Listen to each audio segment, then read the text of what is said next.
to the Sheldon Show. So today I'm with LaShonda Edwards, and she is, let me get this correct, a licensed marriage and family therapist associate. That is correct. Okay. I know it's a long name.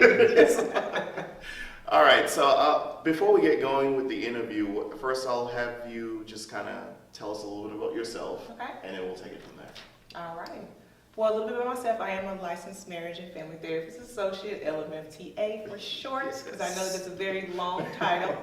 I am a therapist. I have my own private practice that I recently started a couple months ago, so it's kind of more of I'm still building my clientele, still learning, getting that part of it. I have worked in the hospital setting for the last 4 years of my life, in like inpatient, outpatient psychiatric help, where their issues are a little bit more severe, where they're having to withdraw from school or withdraw from work in order to participate in the program, in which I have been doing that for, like I said, for 4 years. Hopefully it's not longer, because sometimes my time, you know, when you become a therapist, time is very limited and you're always busy, so it's kind of hard to give you a good time to spend on that. Humor is a big part of me as a therapist, because I do feel like we have to laugh at ourselves sometimes, because life can be very funny or it can be very sad, heartbreaking, and depressing. And your outlook on life can dictate where you go. So I focus a lot on humor and utilize it in every intervention that I use. For the most part, of course, there's a time to be serious. There's always time to be serious. But if you can't laugh at yourself, who can you laugh at? I'm going to get back to that humor thing, because I'm a little bit surprised. So I'm going to get back to that in a little while and talk about that. All right. But in any career, like in myself, there's always something that leads you to follow a certain path or take a certain road. What led you to become a therapist? Well, what led me to become a therapist is when I was 14, my older sister, she died. She had an enlarged heart. She was born with an enlarged heart, so she was always receiving medication or being in the hospital. It was unexpected. It was during her sleep, so it wasn't like she was in any pain. But my sister is the closest person to me, closer than parents, closer than best friends. My older sister, and she was significantly older than me. She was 11 years older than me. She was more of a mentor as well, so she kind of was a end-all, be-all, everything in my life at that time. So I was a freshman year in high school. Of course, you know, high school, you're transitioning. You're already into a new environment, trying to discover who you are. Figuring out who you are. Figuring out who I am. And of course, right in that time is when she passed away. And I had a very difficult time dealing with that. As you can see, I'm already small. I lost a lot of weight at that time. My face was getting smaller, so a lot of my teachers expressed some concerns. So were you not eating, sleeping? I wasn't eating, I wasn't sleeping. I dropped a lot of my extracurricular activities. Some of my grades were starting to slip, and you can notice it, because I had always been a good academic student. So it was very noticeable that I was disturbed. And so teachers, doing their due diligence, asked me what's wrong and discussing it, and said that maybe you should go see the school counselor. And so when I went to see the school counselor and discussed some things, and he gave me some techniques that I needed to use to help me cope with her death, and then it was like, at that point, it was like a light bulb went off, like, I should be a therapist, because I don't want teenagers to struggle with the issues that I was struggling with. Go through the at same that time. thing. Yes, because my parents, of course, they didn't know how to help, they didn't know how to support, because, of course, they were grieving a loss as well. So we were all grieving together, and it was, and of course, my family doesn't do very well with grief or strong emotions. Anything other than humor, we just don't do well. Today, did your family also believe in therapy? Or because I come from a black family as well, obviously, and there is no talking to anyone. That's what other people do. My family is still the exact same way. To this day, both of my parents still do not like the idea of me being a therapist. They don't necessarily believe in my grandmother would say you therapy. should pray. My my immediate family is not very religious. I did not grow up in church. That was not how I was raised, but that's something I do as an adult. But yes, it was more so that was a school counselor recommendation, and my parents was, if the school wanted you to do it, then we're on board with it. We're fine with that. So me pursuing that as my career, ultimately, they didn't understand it, and they still don't. But we kind of get to the point where they support me in my vision and my dreams and wherever I want to be, but don't necessarily disagree with therapy. Okay, good. And as you talked about visions and dreams, what are your goals moving forward? Well, I have lots of dreams. You know, you have your big dreams, the impossible dreams that are a little bit out there, and then you have the ones that are a little bit easier to reach. At the end, I'll be off. I had an unlimited amount of money and unlimited amount of support. I will create my own counseling center where all of your services will be under one roof. So me as a marriage and family therapist, of course my specialty is more couples and families that would see me, have some people that other specialties like social workers and be able to connect you with other resources or programs that could help you.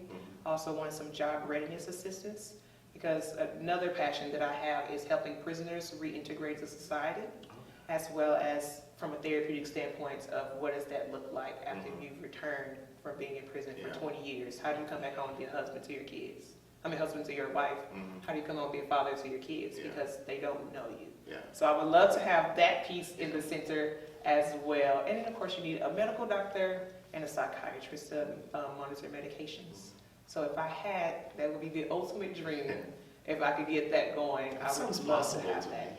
It does sound possible, because if all the services are under one roof, you don't have to contract this person, send records here. You're referred over here. Yes. Just come, everything is under one roof. So that's what my dream, my plans are. So how has being a therapist changed you? It made me nicer. As a kid, I'm not going to say I was not nice. It's just, I don't care how I'm perceived by people, let me say that.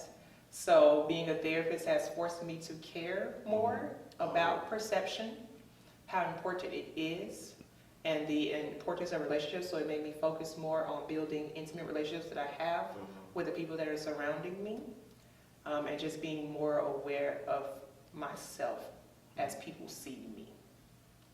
Elaborate on that, just the perception part. Just today, the lecture I gave in class was about perception. Right. And perception is driven by thoughts. So what we think, we then act on it. And then obviously perception is also a matter of how I see the world, how you see the world. So how did your perception of, I don't know, life or yourself or whatever changed when you got into therapy?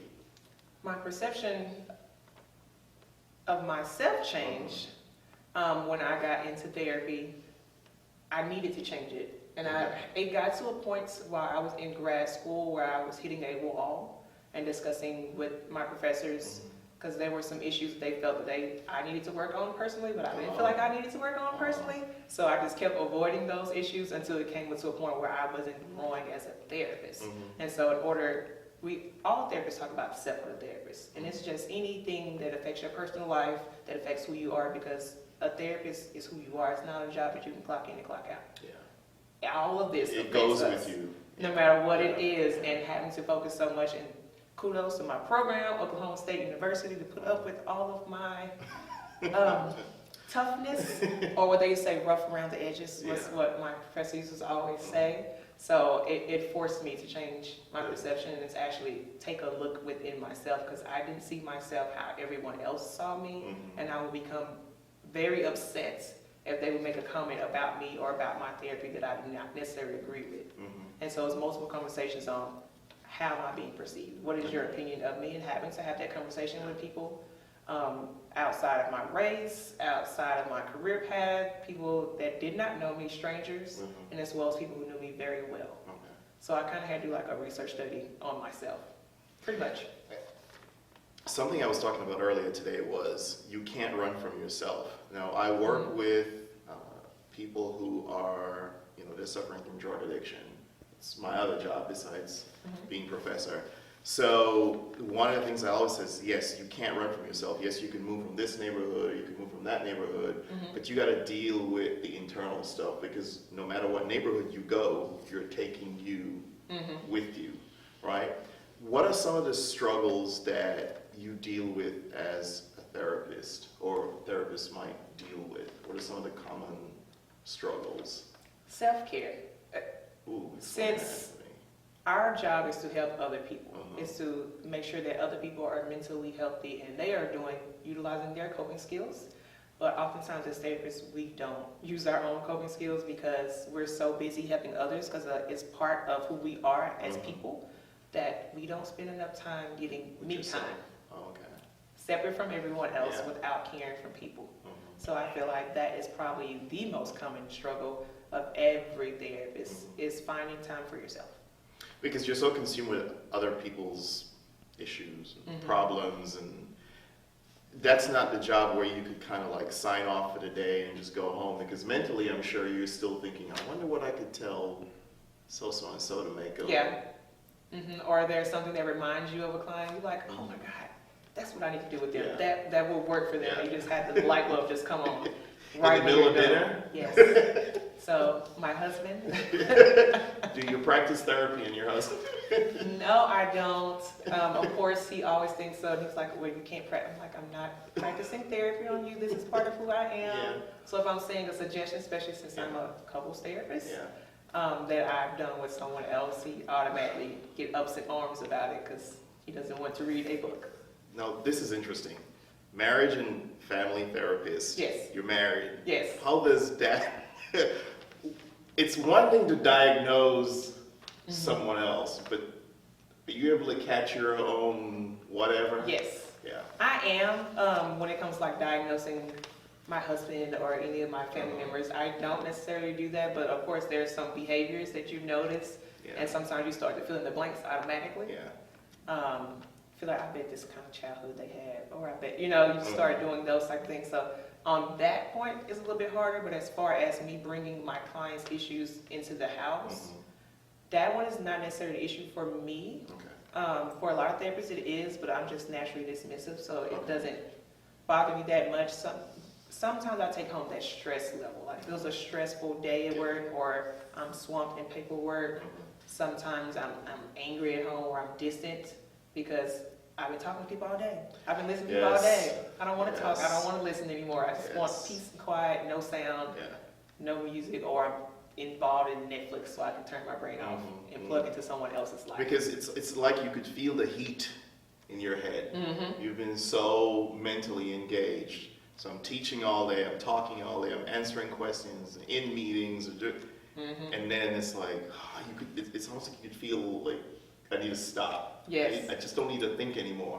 And then you get a phone call and you have a friend who, hey, could we talk about this? Yes. It's like, I really don't have time, but I have to make the time because that's your friend. Yeah, I know. Making time is another thing that therapists have issues with. Yes.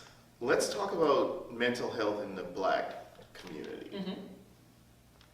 What are the problems that you see with that? That one is very hard because, like we both discussed, in the household, we do not like to discuss our business outside of the household, especially to someone who we think can be harmful to us. Or we say, why are you talking to them people? Are you talking to the man? Don't have the people come over my house. And it's automatic assume when we all meet and say those people, don't have those people over here. Don't be calling people, I don't want nobody I don't know inside of my house. Business. Up in my business. Yeah, so it is very challenging just to deal with the stigma to even treat someone from the Black community, because that stigma is just so thick for some people because that was how they grew up. So a lot of times when people of color actually reach out for therapy, it's normally when they're at a real breaking point, when they should have been years ago. But when it first started, but a lot of times people just feel like when they go to therapy, that means that's the last resort. We think therapy is church. Yes. That's one of the things. Yes. We think you get all the therapy you need on the Sunday morning when you go to church. Right, and of course, I'm very religious as well. I'm very active in my church. But since I am a therapist, sometimes those questions come or those concerns come to me at church, and then finding that bridge in between church and mental health, because of course some beliefs and things that we practice in the church area is not necessarily something that I can do as a therapist, or having those boundaries. And then a lot of times people in the Black community, if they know me personally, they want to see me. See you specifically. And I can't, because we are bound by ethics. We can't see anyone that we have a personal relationship with. The general rule is 2 degrees of separation. So if you are a friend of a friend that I don't hang out with, then you can see. Okay. But if you're family members, friends, if you're a close person that I interact with all the time at church, then I would not be able to do so. And so sometimes that is harder for people in the Black community to understand. And accept. Yes. They're like, but I trust you. I like you. I don't want to talk to you. I don't want to talk to them people. I don't want the people in my business. You already know me. You already know some of my issues. It's just more comfortable for me to talk to you about that. So that one is a huge issue. And then having to digress and to backtrack to their childhood, because a lot of mental health issues go back to your childhood, and parenting comes up. And you know how Black people parent versus other races parenting is drastically different. And as soon as I have the conversation, I don't believe in spanking. As you're saying that, I'm thinking I could just... You can hear those conversations. I say I don't believe in spanking kids. Yeah. And then, because you know, that's the first thing that Black people believe when it comes to parenting, that you should beat your kids. They should listen to you. If they act a fool in any way, shape, form, or fashion, you should physically discipline them. And that is not always the case, because everybody responds differently. And some of those just stereotypes that we have are very pervasive and very hard to break through. So especially if it is a family coming to me for a family issue, and I'm saying this is not the way to discipline your child, or they're not responding to this, they get very upset. Well, how you gonna tell me how to raise my kid? Yeah, that's what I was thinking. Like, you came for my opinion. I didn't seek you out. That's what therapy essentially is. You're asking me for my opinion. The truth is hard to hear. Yes. Yes, or just it's just a lot of stereotypes you have to break down. Or sometimes I have to forget all the clinical jargon, all that degree stuff, and throw it out the window, because you have to relate to them on their level. And so I have to behave in a different manner if I'm doing some therapy with a traditional Black family or traditional Black person, so they can feel related to. Because a lot of times they have been in therapy, or they've been with somewhere else, but they didn't feel like understood. And if you don't feel understood, if you don't have a relationship with your therapist, it's not going to work. It's nothing. The person's not going to open up either. So you help people with a lot of identity issues. What specifically, what areas do you focus on as far as identity is concerned? A lot of the identity issues are related to sexuality. Most, I would say, teenagers are a specialty. So a lot of teenagers are the ones that are coming with issues or identity, or people that are young adults in their early 20s. Not feeling confident enough to be the person that they feel like they should become. So a lot of that is discussing confidence. They're discussing their views, whether they feel like they are, and whether they feel like they want to become where they should become. What are some of the things that you find that are holding them back from kind of just being who they want to be? Is it religion? Is it family? Is it, what are some of the factors? Most of the time it's society. I don't want to be labeled and put in a category and be judged based on one thing you know about me. Especially when it comes to sexuality, because now we're in a time where we have all kind of sexualities coming up, whereas when I was a kid, it was just gay, straight, bisexual, and that was all you can be. Whereas now you have pansexual, you have asexual, and then you have different gender identities, where some people are gender fluid, to where they don't identify with either or, and transgender. And then having to have all these terms that you need to break down, and then the conversation of why do I have to identify with that? Because now that's where they are with sexuality, because there's so many terms out there. Now it's to the point where, like, why do I even have to be any of these terms? It doesn't matter. And how tough is it to have that conversation with their parents when you think you should just have beautiful little boy or beautiful little girl, and then all of a sudden you're telling them, well, I'm bisexual, or I'm gay, or I'm pansexual, or how do parents, especially Black parents, how do they take? Not to laugh, but Black parents are especially harder because we do have religion. And then what the Bible says and their interpretations of the Bible. So a lot of Black families like to go religion and say, well, you're going to go to hell. If you date someone of the same sex, you're going to go to hell. That's what the Bible says. And sometimes I have to go to a spiritual level for them to understand me. And then I say, well, also the Bible says, love thy neighbor if you love thyself. If we want to go 10 commandments, those are more important than those. So I have to go there, and sometimes it may be having to pull out the Bible and go through scriptures and to do that. No, I'm not a pastoral counselor. It's not my specialty. I don't have that certification. Let me say that first before I make some people mad. It's not my certification, but sometimes that is another medium that I have to use to get people to understand sometimes. But it's taking baby steps. A lot of times when people transitioning for whatever sexuality they are, name is the first thing that changes. Or they may have a shortened version of name or just something similar. And so a lot of times it's just getting family's comfortable with at least saying the name. If you're not okay with the clothes, because I know that one is very hard to agree when you envision that I've had this wonderful, beautiful girl with all this beautiful hair, and now she wants to cut her hair, and now she wants to dress very masculine. That's not the vision I have for my child. And then having that conversation where your child is going to be an adult for themselves. What vision do you want them to have for themselves? Do you want them to hate themselves? Yeah. Have you found it to be easier if it's a female versus a male?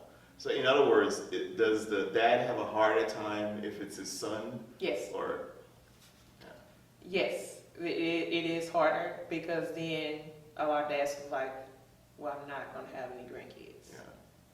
Because traditionally, when it's two girls together, somebody decides to have a child. Yeah.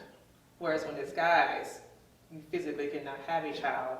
You can adopt, and adoption laws have gotten a whole lot better when it comes to same-sex marriages to get that, but it's still a whole lot harder. So for one, a lot of guys think of the legacy because the male offspring carries your name. And if they don't have a kid, your name, your legacy is gone. Yeah. You don't have that anymore. Yeah, I kind of figured it probably would be more difficult for dads to accept. It is, and then in the society we live in, it's more acceptable, let's say, for women to be of an alternate sexual identity than for guys to be an alternate sexuality. It's crazy how, and if you go back to the whole religion and the Bible thing, how people talk about sexuality or whatever, but some people are so enthusiastic of the fact that two females. Yes. Yeah, right? But they tend to forget a little bit about the Bible then for that because it satisfies, curiosity and all that type of stuff. The hypocrisy sometimes is just... Yes, and it is even worse when it comes to matters of sexuality because even for guys, even if they're bisexual, a lot of women wouldn't want to date a bisexual guy. Yeah. So it's interesting how that kind of plays out. And as you said, I think a lot of it is society. And do you think, though, that it's become easier because of where we are now in society and we see TV shows with people who are, Yes, I do believe it's become easier because I remember growing up, it wasn't very many kids who identified as any alternate sexualities. That was not a thing until I became about high school when all of these human rights issues started to come across. And so now a lot of laws have been passed, so that made it more acceptable. And some people, and now a lot of schools have a gay-straight alliance. Pretty much every high school has one as a law. And colleges. Yes, they have to have that. So, and it's a gay straight line. So, straight people are going to be there too to help bridge that gap. Yeah. And so, it is more common. So, you see it more prevalent. But then sometimes a lot of kids may just be going through a phase, and they have a hard time identifying this is just a phase, something that I want to try, or I want to genetically change my body. Because that's the hard part, especially as a parent. It's different when you have a kid that is gay and is dressing of the opposite sex. But to have a kid come to you and say, I don't feel like I am the sex that I was born in, I want to have a surgery to have another sex. That's a tough conversation. That very much is, because then it comes with a lot of genetic factors, because you're not done growing. And so for them to change, if you're 13 years old, to change some of your body parts, you're not done growing, for one. Two, your mind doesn't stop developing until you're 25. So you're still changing your ideas. So and you're really premature. Yes. So a strong sense, I was reading your on your website, and it says that you help people gain a strong sense of self. Could you share like a technique or two that you would use to help someone kind of firm up their identity, so to speak? Well, I do a lot of challenging where these beliefs originate from. So a lot of times I like to write on the board. I go through beliefs they've heard other people say them, beliefs they agree with, and beliefs that their parents brought them up with. So, because a lot of times it is challenging those beliefs. Where did these beliefs originate from? Where did you get the idea that it's not okay to be this person? So, for one, we have to identify where it originated from, because it will still bother you if those people are still around you that still hold those beliefs. Especially if you live in the same home. That's tough. And then being okay with communicating that, because then I have to discuss, well, what is this conversation going to look like once you develop this strong sense of self and being confident in who you are, how are you going to present that to everyone? So I'm guessing you obviously have to do a lot of self-esteem work. Yes. Self-worth. Yes. Don't feel. Yes. Confident, or watching movies, cinema therapy, or maybe recommend some books or some ideas that I may have that it may thought of the similar struggle that that person may be having. And then sometimes maybe using celebrities in their stories, because a lot of them have a favorite celebrity or mentor person they look up to, and dissecting that person's beliefs. What do you think this person will believe about you? But a strong sense of self, it does come from within. And a lot of people have a hard time digesting that because they look for other people to give them a strong sense of self. They look for friends to build them up all the time, or for your family to be accepting of any choice that you want to make. And you cannot build a strong sense of self looking for that through other people. Yeah, that's true. All right, anything else that we have not covered that you would like to touch on before we get to the end? What else do you? Anything else? Nothing comes to mind at the moment. Okay. What I want you to do is also share your, I'm going to include it in the video as well, but how people could contact you, anything else maybe that you, specifically the things that you work with, help people with, so you could just kind of share that with them, and then I'll include your contact information as well when we post the video. So. There are other ways that you can reach me. It depends on what you're looking at. My last name may be Edwards or Thomas, as I recently married in September. So on my website it does say Edwards because my clinical license still says Edwards. But on some other social media it will say LaShonda Thomas. Not to confuse you, it's the same person. It's just a legal issue when it comes to my therapeutic license. My website, as he was saying, is www.lionesscounseling.com. Lioness Counseling is my company that I am trying to develop into that multi-center that I hope to have one day.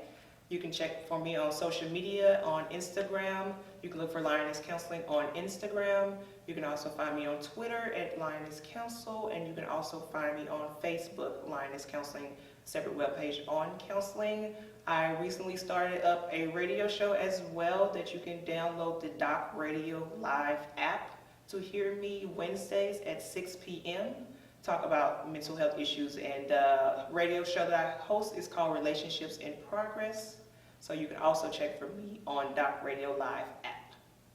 And I'll include all of those in the description that goes with the interview. Thank you for joining us again. Don't forget to subscribe and share, and we'll see you next time. Thank you.